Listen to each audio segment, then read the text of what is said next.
In every battle there comes a time when both sides consider themselves beaten, then he who continues the attack wins. The friend in my adversity I shall always cherish most.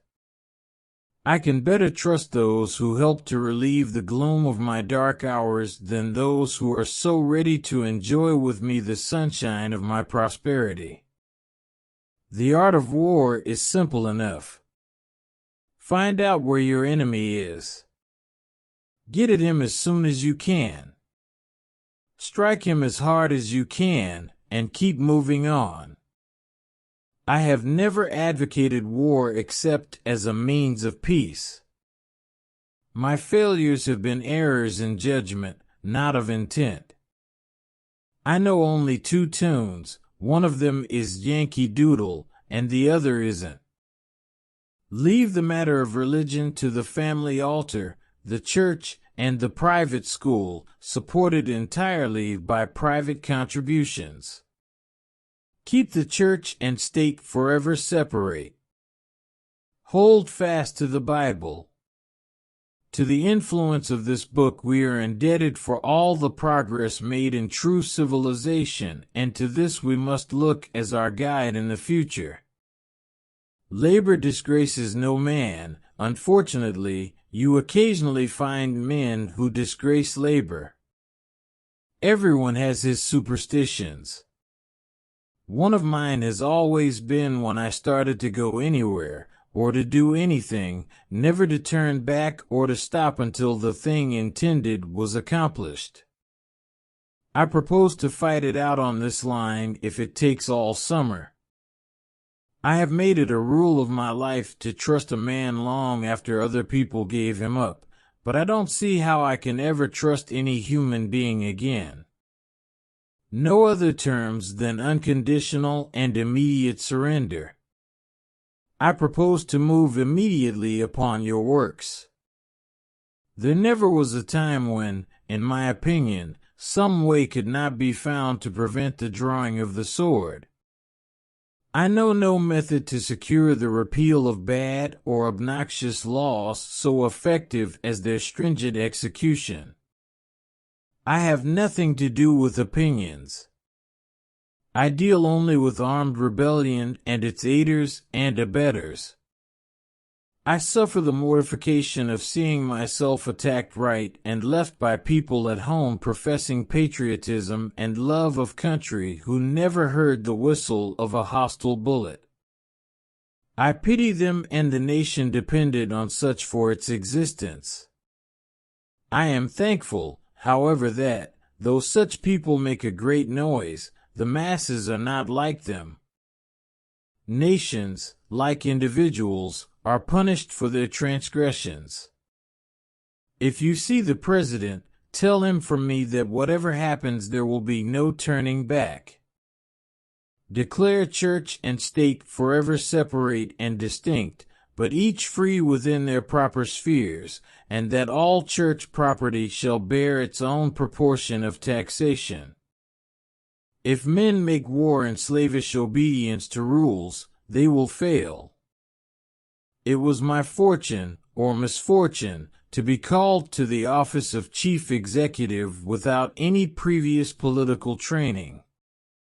I would suggest the taxation of all property equally, whether church or corporation, exempting only the last resting place of the dead and possibly, with proper restrictions, church edifices.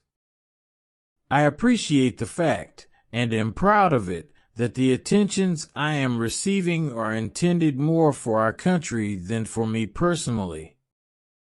If we are to have another contest in the near future of our national existence, I predict that the dividing line will not be Mason and Dixon's, but between patriotism and intelligence on the one side, and superstition, ambition, and ignorance on the other. In every battle there comes a time when both sides consider themselves beaten, then he who continues the attack wins. The most confident critics are generally those who know the least about the matter criticized. There are but two parties now, traitors and patriots. and I want hereafter to be ranked with the latter and, I trust, the stronger party. Cheap cigars come in handy. They stifle the odor of cheap politicians. Anything is better than indecision. We must decide. If I am wrong, we shall soon find out and can do the other thing. But not to decide wastes both time and money and may ruin everything. I felt like anything rather than rejoicing at the downfall of a foe who had fought so long and valiantly, and had suffered so much for a cause, though that cause was, I believe, one of the worst for which a people ever fought, and one for which there was the least excuse. Let us labor for the security of free thought, free speech, pure morals, unfettered religious sentiments, and equal rights and privileges for all men, irrespective of nationality, color, or religion. Leave the matter of religious teaching to the family altar, the church, and the private school, supported entirely by private contribution. Keep church and state forever separate. Hold fast to the Bible as the sheet anchor of your liberties. Write its precepts in your hearts, and practice them in your lives. The art of war is simple enough. Find out where your enemy is. Get at him as soon as you can. Strike him as hard as you can, and keep moving on. The friend in my adversity I shall always cherish most. I can better trust those who help to relieve the gloom of my dark hours than those who are so ready to enjoy with me the sunshine of my prosperity. As soon as slavery fired upon the flag it was felt, we all felt, even those who did not object to slaves, that slavery must be destroyed. We felt that it was a stain to the Union that men should be bought and sold like cattle. Nations, like individuals, are punished for their transgressions. Wars produce many stories of fiction, some of which are told until they are believed to be true. Although a soldier by profession, I have never felt any sort of fondness for war, and I have never advocated it, except as a means of peace. Quit thinking about what Bobby Lee's gonna do to us and start thinking about what we're going to do to him. Our great modern republic. May those who seek the blessings of its institutions and the protection of its flag remember the obligations they impose.